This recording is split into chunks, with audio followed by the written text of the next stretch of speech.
Today we're going to be talking about the different sign-in options available in Windows 8. So given Windows 8 is trying to accomplish sort of a consistent UI experience across multiple different form factors such as your tablet, your phone, and your PC, Microsoft's also trying to kind of complement this by making the login a lot more flexible by offering 3 different sign-in options or authentication methods into the operating system. So the 3 options are sort of your traditional text password, what we've already been using for a number of years.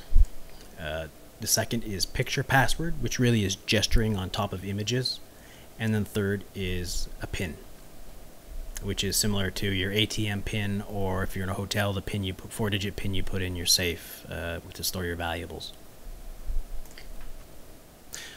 So the first one, of course, is your traditional login, username, password. This is something we've had since forever. So I'm not really going to get into that. But as you can see, I have my desktop protected with a fairly decent password. If you have a laptop and you're traveling and so forth, going through airports or just even traveling in general, you want to make sure you have a really strong password on your laptop. So if someone ever steals your laptop, it makes it a little bit difficult for them to log in by using brute force attacks and so forth. It's not the only thing you want to do. Of course, you want file encryption or system encryption on your laptop as well. But for the purpose of this, that's your standard sort of username and password. That's really the foundation for all passwords we've been working with for some time. So the second one is picture password. This works best really on a phone or a tablet. But the key concept here is really just using an image that is yours and recording some gestures on it that you would particularly know. So they could be lines, circles, or even taps, or as long as there's 3 gestures in all. So to set a picture password, I'm going to go to the PC settings. So I'm going to start by using the keyboard shortcuts, using the Windows key and pressing C. That opens up the Charms widget on the right hand side. I'm going to click on Settings, then change PC settings on the bottom. This opens up the PC settings Metro app, and you choose users on the left hand side, and that gives you some different options for your account. Change your password, create a picture password, and create a PIN. As you can see, I just logged in with my 14 character password, and now I want to create a picture password after that. Incidentally, you won't get these 2 options available for picture password or PIN unless you've actually set a local password for your account. So to create a picture password, I just click on that. It's going to prompt me for my text password, which is your standard password. It's going to give a little wizard here, walk you through about 3 different steps. Choose a picture. So it's going to default to your My Pictures folder. I'm just going to choose, I guess I'll choose Zakk Wylde here. It just displays it to see if it turns out appropriately, if it's the right size and so forth. So yes, I'm going to say use this picture. And now you can draw 3 gestures on this picture. So if it was a family photo, you might connect you to your parents. You might highlight the circle on your brother or your sister or whatever you need to do. I'm going to use taps. So you can do lines or circles or taps. So taps is just basically, I'm using this on a desktop PC, so I'm just going to use my mouse and click. So I'm going to use middle finger. I'm going to click on his ring finger, and I'll click on his nose. Much like entering a password for the first time, it's going to ask you to confirm it. So I'm going to do it again. Middle finger, ring finger, and nose. And congratulations, you're done. And you click finish. If I go back and I sign out,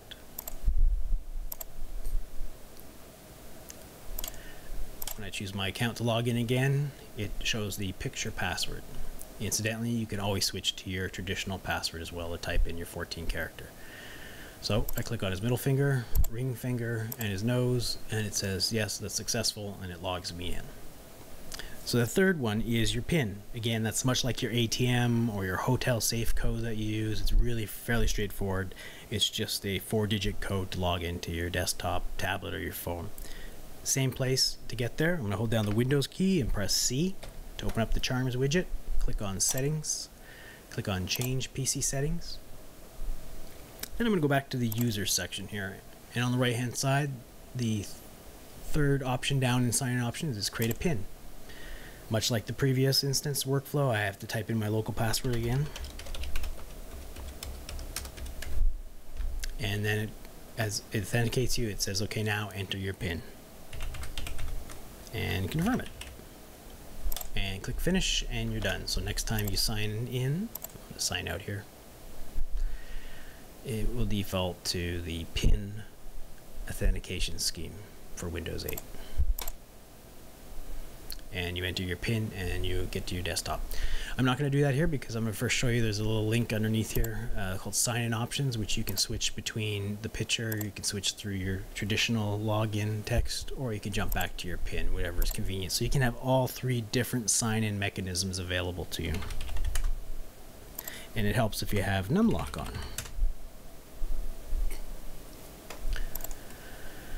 So the benefits of this, you know, it obviously makes it a lot easier, a lot more practical to execute on a phone or a tablet or a touchscreen device than actually punching in, you know, your 12 or 14 character limit password.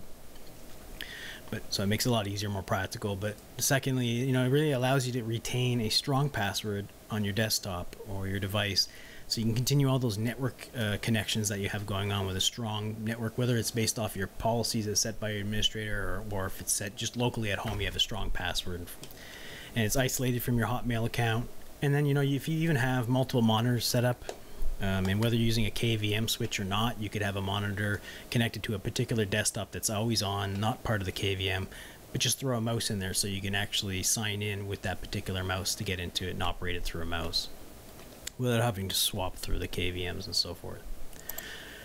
Word of warning, of course, with anything that's ease of use in the security arena, which many would argue that should never exist, if you make security easier, you know, you're really increasing the risk. So please choose wisely. I hope you got some benefit from this and sort of seeing a demo how things are set. If you liked it, please click the like button. If not, thanks.